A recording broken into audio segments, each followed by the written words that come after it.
Friends welcome to another new video নিয়ে চলে এসেছি এই মুহূর্তে সবচেয়ে বড় বিগ ব্রেকিং আপডেট। যারা আয়ুষ্মান ভারতের অন্তর্ভুক্ত হবেন না তাদের জন্য রাজ্যের মুখ্যমন্ত্রী ঘোষণা করেছিলেন যে মুখ্যমন্ত্রী স্বাস্থ্য বীমা যোজনা কিন্তু আসতে চলেছে। আর আজকে হচ্ছে তার অফিসিয়াল নোটিফিকেশন চলে এলো department of health and family welfare ডিপার্টমেন্টের পক্ষ থেকে, স্বাস্থ্য ভবনের পক্ষ থেকে চলে এলো নোটিফিকেশান। তো কারা কারা যারা আয়ুষ্মান ভারত পাচ্ছেন তারা তো এই প্রকল্পের অন্তর্ভুক্ত হবেন না, কিন্তু কারা কারা এই প্রকল্পের অন্তর্ভুক্ত হবেন অর্থাৎ মুখ্যমন্ত্রী স্বাস্থ্য বীমা যোজনার অন্তর্ভুক্ত হবেন এই ভিডিওতে পুরোটা পরিষ্কার করব। কেননা 25/7/2026 ডেটে একটি নোটিফিকেশান কিন্তু পাবলিশ হয়ে গেছে এবং আমরা দেখতে পাচ্ছি এই যে নোটিফিকেশানটা আজকেই কিন্তু পাবলিশ হয়েছে। এবার বলবেন না যে এটা কোন ওয়েবসাইটে দিয়েছে, এটা একটা ইন্টারনাল নোটিশ, ডিপার্টমেন্টাল নোটিশ কিন্তু রয়েছে। এবং সবচেয়ে গুরুত্বপূর্ণ ব্যাপার হচ্ছে যে এই নোটিশটা এখন সবার কাছে অলমোস্ট পৌঁছে গেছে। তো কারা পাবে মুখ্যমন্ত্রী স্বাস্থ্য বীমা যোজনা, কারা পাবে না, এখানে ইনকামের স্তর কী রাখা হয়েছে, টোটাল প্রায় 8 থেকে 9খানা এখানে যোগ্যতা মাপকাঠি কিন্তু দেওয়া হয়েছে যে এই জিনিসগুলোর অন্তর্ভুক্ত যারা থাকবেন তারা কিন্তু এই যেটা পাবেন না। ওকে, কারা কারা এর অন্তর্ভুক্ত হবেন না, কারা কারা হবেন অবশ্যই আলোচনা করবো আজকের এই ভিডিওটাতে। তো যারা নতুন আছেন অবশ্যই চ্যানেলটিকে সাবস্ক্রাইব করে পাশে থাকা বেল আইকনে ক্লিক করে দেবেন যাতে সমস্ত তথ্যগুলো আপনার টাইম এখান থেকে পেয়ে যান। এবং প্লিজ ভিডিওটা প্রচুর লাইক করুন, বন্ধুদের মাঝে একদম শেয়ার করতে ভুলবেন না। তো প্রথমত মুখ্যমন্ত্রী যে এই স্বাস্থ্য বীমা যোজনা এটা কিন্তু আসতে চলেছে এবং আজকে এই নোটিফিকেশানটা সামনে এসেছে। 22শে জুলাই এটা বিধানসভাতে কিন্তু কমপ্লিটলি পাস হয়ে যায় এবং রাজ্যপালের সাথে মুখ্যমন্ত্রী ডিসকাশনের পরেই এই প্রকল্প কিন্তু চলে আসে। তো পশ্চিমবঙ্গ সরকার রাজ্যের যোগ্য নাগরিকদের মানসম্মত শিক্ষা পরিষেবা দিতে প্রতিশ্রুতিবদ্ধ এবং তিনি বলেছেন, মুখ্যমন্ত্রী যিনি বলেছেন যে স্বাস্থ্যসাথী যেমন চলছে তেমন চলবে। যখন স্বাস্থ্যসাথী থেকে সবটা মুখ্যমন্ত্রী স্বাস্থ্য বিমাতে ট্রান্সফার হয়ে যাবে তখন স্বাস্থ্যসাথী প্রকল্প কিন্তু বন্ধ হয়ে যাবে এবং এই প্রকল্পের আওতাধীন সবাই চলে আসবে। এটা মূলত যারা আয়ুষ্মান ভারতের অন্তর্ভুক্ত হবেন না তাদের জন্য। তো এটি সামাজিক একটি স্বাস্থ্য সুরক্ষা যে প্রকল্প সেটা রয়েছে এবং অসুস্থতা বা স্বাস্থ্যজনিত সমস্যার কারণে যারা ভুগছে এটা তাদের মধ্যে রয়েছে এবং যারা ABPMJের আওতায় নেই এই সুযোগ কিন্তু তারা পাবেন। তো কারা কারা এই প্রকল্প পাবেন, কারা পাবেন না, প্রথমত কারা পাবেন না, যেসব ব্যক্তির পরিবারের বার্ষিক আয় 8 লক্ষ টাকার বেশি তারা এই প্রকল্প পাবেন। অর্থাৎ 8 লক্ষ টাকার নিচে বা 8 লক্ষ টাকা পর্যন্ত যাদের ইনকাম রয়েছে তারা এই সুবিধা কিন্তু পেতে চলেছেন। তো নোটিশটা আপনারা দেখতে পাচ্ছেন। নেক্সট যেটা রয়েছে নোট ডাউন করুন, যেসব কর্মচারী বা পেনশনভোগী ওয়েস্ট বেঙ্গল হেলথ স্কিম 2008-এর আওতায় রয়েছেন তারা এই প্রকল্পের সুবিধা পাবেন না। অর্থাৎ ওয়েস্ট বেঙ্গলের যে গভর্নমেন্টের হেলথ স্কিম রয়েছে 2008-এ পেনশনভোগী বা যেসব সরকারি কর্মচারী তারা এর আওতায় আসবেন না। যেসব কর্মচারী বা পেনশনভোগী সেন্ট্রাল গভর্নমেন্টের স্কিম যেটা রয়েছে 1954-এর আওতায় রয়েছেন CGHS তারা এর আওতায় থাকবেন না, অর্থাৎ তারা এটা পাবেন। অর্থাৎ এক প্রকার বলতে গেলে গভর্নমেন্ট সার্ভিস হোল্ডার, সেটা সেন্ট্রাল হোক বা স্টেট হোক, তারা এর আওতায় আসবেন না। যেসব কর্মচারী বা পেনশনভোগী এমপ্লয়িজ স্টেট ইন্স্যুরেন্স অর্থাৎ ESI যারা পাচ্ছেন 1948 ESI যারা পাচ্ছেন, ESI এর আওতায় যারা স্বাস্থ্য সুবিধা পাচ্ছেন তারা এই প্রকল্পের অন্তর্ভুক্ত হবেন না।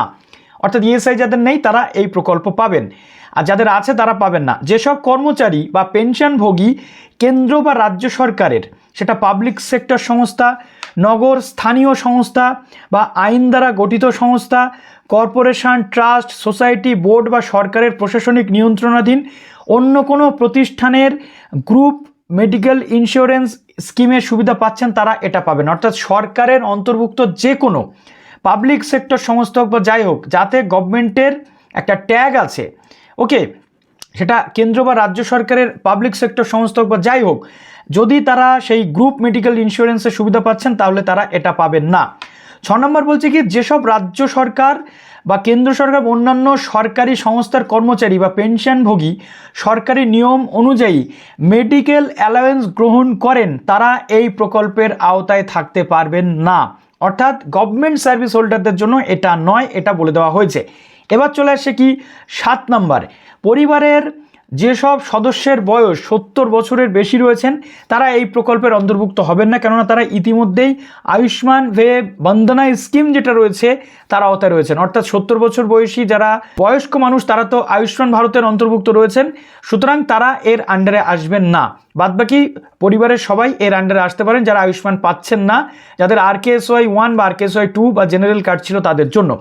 এবার চলে আসে 8 নম্বর, রাজ্য সরকার সময়ে সময়ে যেসব নতুন শ্রেণীর ব্যক্তিকে বিজ্ঞপ্তির মাধ্যমে বাদ দেওয়ার সিদ্ধান্ত নেবে তারাও এই প্রকল্পের আওতায় থাকবে না। দেখা যাচ্ছে যোগ্যতার মাপকাঠি ম্যাচ না করলে রাজ্য সরকার টাইম টু টাইম কিন্তু চেঞ্জ করতে পারে, ঠিক আছে, শ্রেণীকে বাদ দিতে পারে, তারা এর আওতায় আসবে না।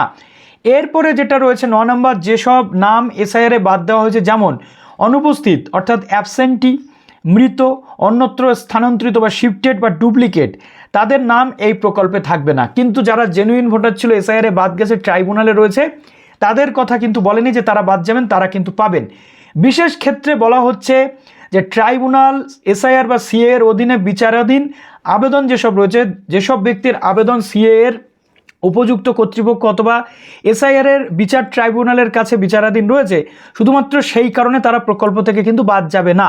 তবে শর্ত হলো তাদের অবশ্যই এই প্রকল্পের অন্যান্য যোগ্যতার যে মানদণ্ড রয়েছে সেগুলো পূরণ করতে হবে। অর্থাৎ সিএ বা এসআইআর এ যারা বাদ রয়েছেন, ট্রাইব্যুনালে আবেদন বা সিএতে আবেদনকারী রয়েছেন, তাদের যে সিএতে আবেদন অবস্থায় রয়েছে, স্থিতিশীল কোনো কিছু হয়নি বলে বাদ যাবে এটা নয়, বাদবাকি শর্ত পূরণ করলে তারা কিন্তু পাবেন। যদি পরবর্তী ক্ষেত্রে তারা সিএ বা এসআইআর থেকে বাদ যান তাহলে তারা বাদ চলে যাবেন। এবার এই প্রকল্পের কিছু বৈশিষ্ট্য একটু তোমাদেরকে বলি বা আপনাদেরকে বলি। প্রথমত, এই প্রকল্পের অধীনে প্রতিটি পরিবার সর্বোচ্চ 5 লক্ষ টাকা পর্যন্ত ক্যাশলেস বিমার সুবিধা পাবে, যা ফ্লোটার ভিত্তিতে প্রযোজ্য হবে। অর্থাৎ এক একটা পরিবারের জন্য 5 লক্ষ টাকা করে এই বিমার সুবিধা পাওয়া যাবে। অর্থাৎ 5 জন থাকলে 5 লক্ষ টাকাই পাবেন, 25 লক্ষ টাকা কিন্তু পাবেন না। ঠিক যেমন আয়ুষ্মান ভারতে রয়েছে ঠিক তেমনি ভাবে এটা পাওয়া যাবে। দেশের যে কোনো হসপিটালে জাস্ট লাইক আয়ুষ্মান ভারতের মতো করেই কিন্তু ট্রিটমেন্ট পাওয়া যাবে, অতএব সমস্যা কিন্তু কিছু হবে না। কোনো ব্যক্তি একসঙ্গে রাজ্য সরকার, কেন্দ্র সরকার বা সরকারি সংস্থা বা পাবলিক সেক্টর সংস্থায় একাধিক বিমা প্রকল্পের সুবিধা কিন্তু গ্রহণ করতে পারবে না, যে কোনো একটা সংস্থার বিমা তাকে নিতে হবে। এই প্রকল্পের চিকিৎসার খরচ আগে দিয়ে পরে টাকা ফেরত বা নেওয়ার কোনো ব্যবস্থা থাকবে না। অর্থাৎ পুরোটাই ক্যাশলেস থাকবে এবং যখন চিকিৎসা হবে তখনই কিন্তু টাকা এখান থেকে নেওয়া যাবে, অর্থাৎ সেই টাকা দিয়ে চিকিৎসা করা যাবে। এটি একটি পরিবার ভিত্তিক প্রকল্প হলেও প্রতিটি ব্যক্তির নামে পৃথক কার্ড ইস্যু করা হবে। অর্থাৎ 5 লাখ টাকা একটা পরিবারের সবার জন্য হলেও প্রতিটা মাথা পিছু একটা করে কার্ড দেওয়া হবে, যাতে দেখা যাচ্ছে একটা কার্ড, কোনো একটা মানুষ ওয়েস্ট বেঙ্গল অবস্থিত, সে অসুস্থ হয়ে পড়েছে, সে দেখা যাচ্ছে থাকছে এখন ব্যাঙ্গালোরে চিকিৎসার জন্য, তাহলে একটা কার্ড যদি হয় তাহলে সেই কার্ডে বাড়ির আর একজন দেখা যাচ্ছে অসুস্থ হয়ে গেল, একটা কার্ড সে তো নিয়ে যদি ব্যাঙ্গালোরে গিয়ে চিকিৎসা করায় তাহলে বাড়ির এই মানুষটা ওয়েস্ট বেঙ্গলে কী করে চিকিৎসা করাতে পারবে। তাই প্রত্যেকের জন্য আলাদা আলাদা কার্ড, কিন্তু ফান্ড ওই একটাই, বছরে 5 লাখ টাকা করে বরাদ্দ। এটি একটি পরিবার ভিত্তিক প্রকল্প হলেও প্রত্যেকের নামে নামে আলাদা কার্ড ইস্যু হবে, যেটা ফ্রি অফ কস্ট। প্রতিটি ব্যক্তি কার্ড সম্পূর্ণ বিনামূল্যে কিন্তু পাবেন। পরিবারের সদস্য সংখ্যার ওপর কোনো সীমাবদ্ধতা থাকবে না। অর্থাৎ দেখা যাচ্ছে বলা হলো যে পরিবারে 5 জনের বেশি পাবে না, 6 জনের বেশি পাবে না, এরকম ফ্যামিলি ক্যাপ কিন্তু থাকবে না। 10 জন যদি একটা পরিবারে থাকে সেও কিন্তু এর আওতাধীন থাকবে। এবার রয়েছে কি, আগে থেকে বিদ্যমান বা প্রি এক্সিস্টিং সমস্ত রোগ এই প্রকল্পের আওতায় চিকিৎসাযোগ্য কিন্তু হবে। এই প্রকল্পের সমস্ত চিকিৎসা সম্পূর্ণ ক্যাশলেস হতে চলেছে। নেক্সট এটা রয়েছে, প্রকল্পের সম্পূর্ণ পর্যবেক্ষণ ও পরিচালনা প্রথম দিন থেকেই তথ্য প্রযুক্তি বা আইটি প্ল্যাটফর্মের মাধ্যমে কিন্তু করা হবে।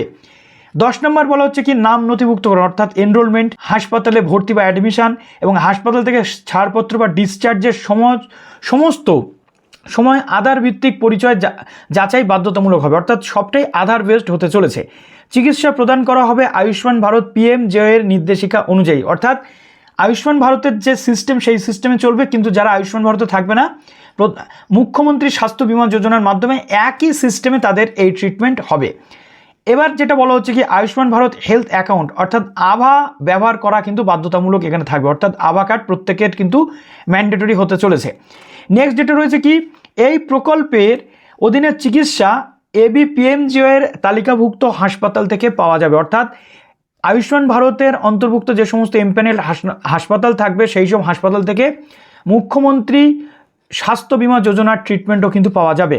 এই প্রকল্প বাস্তবায়নের জন্য এবিপিএমজেএ যে প্ল্যাটফর্ম রয়েছে তার ট্রানজ্যাকশন ম্যানেজমেন্ট সিস্টেম বা বেনিফিশিয়ারি আইডেন্টিফিকেশন সিস্টেম এবং অন্যান্য অনলাইন অবকাঠামো কিন্তু ব্যবহার করা হবে।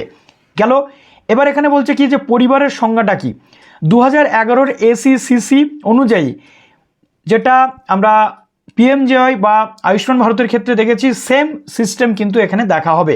ওকে, তবে কি রেশন কার্ডের কোনো বাধ্যবাধকতা এখানে থাকছে না। বাস্তবায়নকারী সংস্থা কি? বাস্তবায়নকারী সংস্থা হচ্ছে স্টেট হেলথ এজেন্সির মাধ্যমে এটা হবে, অর্থাৎ ওয়েস্ট বেঙ্গল হেলথ যে এজেন্সি তার মাধ্যমেই কিন্তু হতে চলেছে।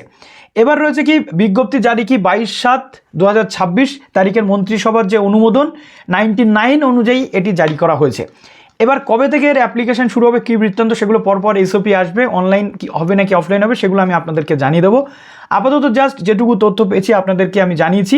অতএব এবার আপনি চিন্তা করে দেখুন আপনি এর আওতায় আসছেন কি আসছে না। তবে যেটা মনে করা হচ্ছে যে বেশিরভাগ পরিবার এর আওতাভুক্ত হবে, তার কারণ 8 লাখ টাকার উপরে ইনকাম কিন্তু সবার থাকে না, আর সবাই গভর্নমেন্ট সার্ভিস হোল্ডারও কিন্তু থাকে না। ওকে, তো চলুন ভিডিওটি শেষ করুন। ভালো থাকুন সবাই, বেস্ট অফ লাক।